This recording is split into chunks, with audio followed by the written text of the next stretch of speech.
اور دیکھیں اللہ فرماتا یا ایھا الذین آمنوا ان جاءکم فاسق بنبأ، ایمان والوں سے کہا اے ایمان والو جب تمہارے پاس کوئی فاسق خبر لائے فتبین، تو تحقیق کیا کرو۔ آپ کے پاس کوئی خبر لایا فلاں کی بیٹی فلاں جگہ تھی، اتنی رات میں کیوں کھڑی تھی وہاں پر، یا فلاں بندہ وہاں پر کیوں کھڑا تھا، فاسق آیا ہے وہ یار فلاں کو ہم نے دیکھا تو مسجد کا پیسہ کھا گیا، فلاں کو میں نے دیکھا ہے کہ وہ شراب کے ٹھیکے کے باہر کھڑا تھا، تو ایک فاسق خبر لایا ہے تو آپ نے کیسے یقین کر لیا باہر کھڑے ہونے سے کوئی شراب پیے ہوئے تھا، شراب پینے گیا تھا،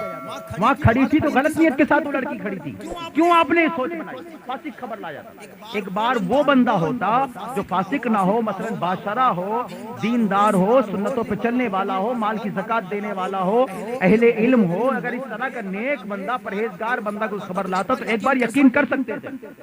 کیوں؟ کیونکہ جو اللہ سے ہی نہیں ڈرتا، اگر اللہ سے ڈرتا ہوتا کیا نماز چھوڑتا، اگر اللہ سے ڈرتا ہوتا کیا فرض علم سے دور رہتا، اگر اللہ سے چھوڑتا ہوتا کیا اللہ سے ڈرتا ہوتا تو کیا اپنے مال کی زکات نہ دیتا، حج فرض ہونے کے بعد حج نہ کرتا، کیا رمضان کے روزے یہی چھوڑتا، رمضانوں کے دنوں میں دن دہاڑے کھاتے پھر رہا ہوتا، یہ فاسق ہے، یہ بدکاریاں کرنے والے، شرابیں پینے والے، یہ جوا کھیلنے والے، ماں باپ کو ستانے والے، بیویوں کو مار پیٹ کر کے ظلم و زیادتیاں کرنے والے، یا عورتیں اس طرح کیا کر رہے ہیں کہ جو شوہروں کی خلاف ورزیاں کرتی ہیں، جناب یہ کون ہے؟ اس کی بات پہ کیسے یقین کریں گے؟ آپ کو کس نے روکا؟ قرآن نے روکا۔ یا ایھا الذین آمنوا ان جاءکم فاسق بنبأ، اگر فاسق تمہارے پاس کوئی خبر لائے تو یقین نہ کرو، کب تک؟ فتبینوا، پہلے تحقیق کرو، تحقیق ہو جانے کے بعد یقین کرو۔ ہم نے تحقیق کی، معلومات کی نہیں، کوئی بھی آئے خبر لائے، فلاں نے کہا ہے، فلاں نے کہا ہے، کیوں کہا ہے؟ بارہا ہمارے ایک حافظ ہیں، ان کے اوپر ہم سے کسی نے باقاعدہ میں بلا لیا کہ آپ نگران ہیں، ان کے اتنے بڑے نگران ہیں آپ، انہوں نے یوں کسی لڑکی پر الزام لگایا، انہوں نے اس طرح سے میٹر کیا، تھے بے نمازی، شرابی، سب کچھ تھا۔ ہم نے کہا اچھا بیٹھے، ہم نے کہا کہ آپ شرعی ثبوت پیش کیجیے، کیا شرعی ثبوت؟ ہم نے کہا کیا واقعی آپ نے اس کے ہاتھ پکڑا ہوا دیکھا تھا، یا کیا آپ نے واقعی اس کے ساتھ اٹھک بیٹھک دیکھی؟ کہ بتائیے آپ کو میری بات پہ یقین نہیں؟ ہم نے کہا ہم آپ کی بات پہ یقین کرنے کی کوئی بات ہی نہیں، ہمارے رب نے منع کیا ہو تو رب کی بات مانے کہ آپ کی مانے؟ ہم اپنے اللہ کی بات مانیں گے نا۔ ہم نے کہا قرآن نے ہمیں یہ بات بتائی ہے کہ اگر کوئی کسی کے اوپر، یہ تو تھی تمہاری خالی ملنے جلنے کی باتیں کہ ایسا ہوا ہے، ہم کہتے قرآن نے تمہیں یہ تک تعلیم عطا فرمائی ہوئی ہے کہ اگر کوئی کسی کے اوپر بدکاری کا الزام لگائے نا، بدکاری کا، دیکھ قرآن آپ کو سنا رہا ہوں میں،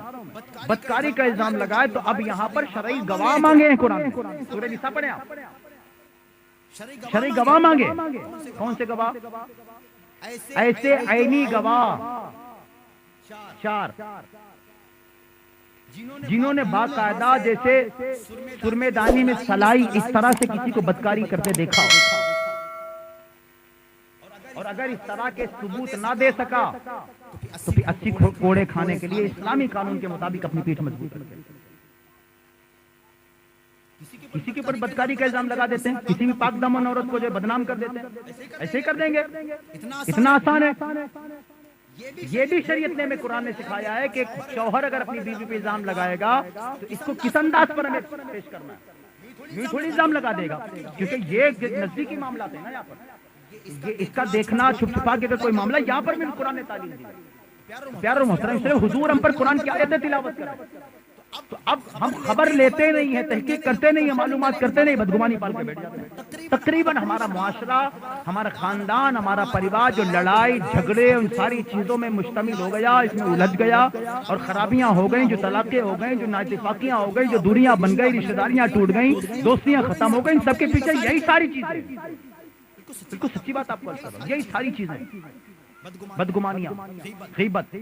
عیب کھولنا، یہ ایک گناہ کی کڑی ایک دوسرے سے جڑی ہے۔ تو ہم میں سے کون سا ایسا مسلمان جو ہمارے مذہب کی کتاب، ہمارے دین کی کتاب، ہمارے دھرم کی کتاب اور ہمارے پیارے پیارے اللہ کی کتاب ہے جو سچے نبی پہ نازل ہوئی، اس کو ہم نے کبھی پوری زندگی میں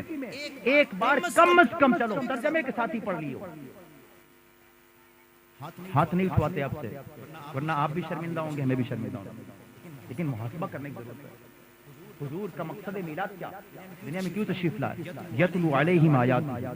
اللہ فرماتا ہے ہمارے حبیب ہماری آیتوں کی تلاوت کرتے ہیں،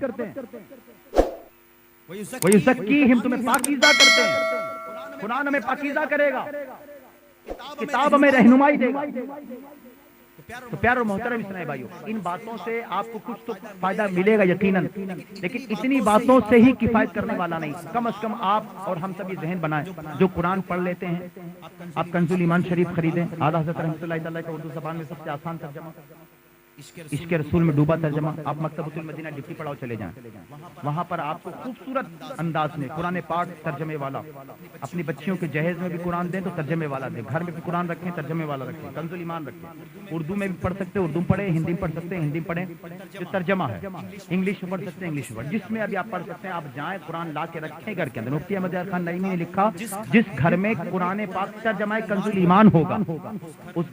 گھر جنات کے شر سے محفوظ رہے گا۔ ہمارے گھروں میں کنز الایمان ہونا چاہیے، ہم روزانہ پڑھیں، جہاں نہ سمجھ میں آئے سمجھنے والے سے پوچھیں، نوٹ لگائیں، وہاں پر پوچھیں کہ بھائی یہ چیز میں سمجھنی ہے، ہم نہیں سمجھے، میرے رب کا کلام ہم سمجھیں گے، ہم نہیں سمجھے کون سمجھے گا؟ سمجھ اب یہ کہ جو قرآن بالکل پڑھا ہی نہیں ہے، اس کی پہلی کوشش یہ ہو کہ ہم قرآن پڑھیں، بچیاں قرآن پڑھیں، بچے قرآن پڑھیں، مرد پڑھیں، عورتیں پڑھیں، سب مل جل کے پڑھیں، قرآن سمجھیں، انشاءاللہ سب قرآن پڑھنا سمجھنا یہ آپ کی دنیا و آخرت کو روشن کر دے گا۔ گھریلو مسائل اب یہ جو کچھ بھی انشاءاللہ سب حل ہوتے چلے جائیں گے۔ اللہ تعالیٰ کی جناب میں دعا ہے کہ اللہ پاک ہمیں پیارے محبوب صلی اللہ علیہ وسلم کی سنتوں پہ بھی چلائے، شریعت کے مطابق زندگی بھی عطا فرمائے، بالخصوص قرآن پاک کی تلاوت ترجمے کے ساتھ کرنے کی توفیق عطا فرمائے، قرآن فہمی، قرآن سمجھنا یہ ہمارا زندگی کا مقصد بنا دے، آمین بجاہ النبی الامین صلی اللہ علیہ وسلم، لا الہ الا اللہ محمد رسول اللہ۔